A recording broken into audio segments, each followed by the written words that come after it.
नाशिकच्या म्हाडा भूखंड घोटाळ्याचं प्रकरण आता गुन्हे शाखेकडे वर्ग करण्यात आलं। या घोटाळ्यात 40 पेक्षा जास्त बिल्डरांनी शासनाला गंडवल्याचं उघड झालं। त्यानंतर आता पोलिसांनी कारवाई करत एका बिल्डरला अटक केली आहे। या कारवाईमुळे नाशिकच्या रिअल इस्टेट क्षेत्रात मोठी खळबळ उडाली आहे।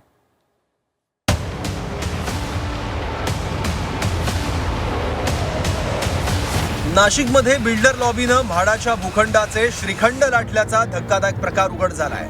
या प्रकरणात आता कारवाईला सुरुवात झाली आहे। नियमानुसार महापालिका क्षेत्रातील 4000 चौरस मीटरपेक्षा जास्त क्षेत्राच्या लेआउटमध्ये 20% जागा म्हाडासाठी सोडणं बंधनकारक होतं। मात्र अनेक बिल्डरांनी या नियमाला बगल देण्यासाठी मोठ्या भूखंडाचे लहान तुकडे केले आणि म्हाडाला मिळणारी जागा लाटली। या प्रकरणी महसूल आणि भूमी अभिलेख विभागाची फसवणूक केल्याचा ठपका ठेवत 194 लोकांवर गुन्हे दाखल केले आहेत। रविवारी रात्री शहरातील बहुतांश बड्या बिल्डरांना पोलिसांनी चौकशीसाठी बोलावलं होतं, पण अनेक जण या चौकशीला आलेच नाही। त्यामुळे हे सर्व बिल्डर्स फरार झाल्याची चर्चा आहे। सदर समितीचा जो अहवाल आहे त्या अहवालामध्ये उपअधीक्षक भूमी अभिलेख नाशिक यांनी या 49 प्रकरणामध्ये गुन्हा नोंदवावा अशी निदर्शनं असल्यामुळे गुन्हा नोंदवण्यात आला। असे किमान 49 प्रकरणं आहेत। त्यामध्ये मग आता क्षेत्र वेगवेगळं आहे किंवा पोट हिस्से कमी जास्त संख्येने आहेत, पण 49 प्रकरणं आहेत। ती सविस्तर माहिती अद्याप प्राप्त झालेली नाही।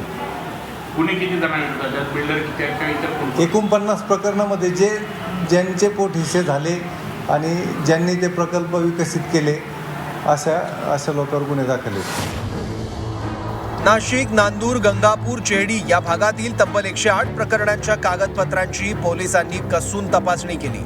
तपासाअंती तब्बल 30 पेक्षा अधिक बड्या बिल्डरांनी सरकारची फसवणूक केल्याचं उघड झालं। कारवाईची टांगती तलवार पाहता अनेक नामांकित बांधकाम व्यावसायिकांनी अटकपूर्व जामिनासाठी धावपळ सुरू केली आहे। खरं तर महसूल, भूमी अभिलेख या दोन्ही विभागाच्या वरिष्ठ अधिकाऱ्यांच्या सह्यानंतर या सर्व परवानग्या देण्यात आलेल्या। त्यामुळे बिल्डरांवर कारवाई होताना यात अधिकारी मोकळे कसे असा सवाल विचारला जातोय। या सगळ्या वेगळ्या यंत्रणांवर ज्या वेळेला असे डॉक्युमेंट्स व्हेरीफाय केले जातात, त्याच्यानंतर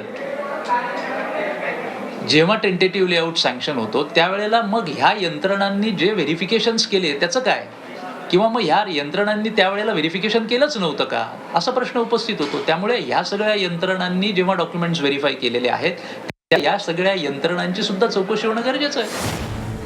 अर्थसंकल्पीय अधिवेशन सुरू असल्यानं सध्या विधिमंडळात या प्रकरणावर झाडाझडती सुरू आहे। त्यामुळेच पोलिसांनी आता धडक कारवाई सुरू केली। या कारवाईमुळे नाशिकच्या बांधकाम क्षेत्रात भीतीचं वातावरण पसरलंय।